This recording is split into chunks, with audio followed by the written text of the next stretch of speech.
નમસ્કાર મિત્રો, મારી ચેનલમાં તમારું સ્વાગત છે। મિત્રો, બુધવારે સાંજે ખોડલધામ પાસેથી સળગાવેલી હાલતમાં એક યુવાનની લાશ મળી આવી હતી, જે હત્યા હોવાનું ખુલ્યું છે।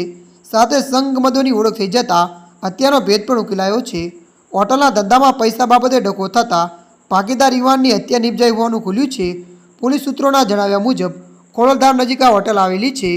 મળતી માહિતી અનુસાર આપને જણાવી દઈએ કે મૃતક રાજુ ઉર્ફ રાજુ બોદર આરોપી સાથે ભાગીદારીમાં ધંધો કરતો હતો।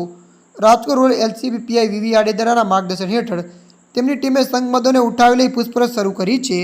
જેતપુરના ખીરસા ગામે રહેતા મનોજ ઉર્ફ મુન્નાભાઈ બોદરે પોતાના નાના ભાઈ રાજેશની હત્યા અંગે ફરિયાદ નોંધાવી છે। આ અંગે મળતી વિગત મુજબ ખોડલધામ મંદિર નજીક ખંભાલડિયાની સામેથી અંધો સળગેલો યુવાનની મૃતદેહ મળ્યો હતો। મળતી માહિતી અનુસાર આપને વધુ જણાવી દઈએ કે જેને લઈ રાજકોટ રૂરલ પોલીસનો તપાસનો ધમધમાટ શરૂ કર્યો હતો। કોઈ શખ્સે હત્યા કરી લાશની વિસ્તારમાં લાવી સરપંચની વાડીના શેઠ જવનશીલ પદાર્થ છાંટી સળગાવી દીધાનું પોલીસનું અનુમાન હતું। ત્યારે મિત્રો, હાલ માટે આટલું। મળીશું નવી અપડેટ સાથે। જો તમને અમારો વિડીયો પસંદ આવે, લાઇક, શેર અને સબસ્ક્રાઈબ કરી નાખજો। ધન્યવાદ।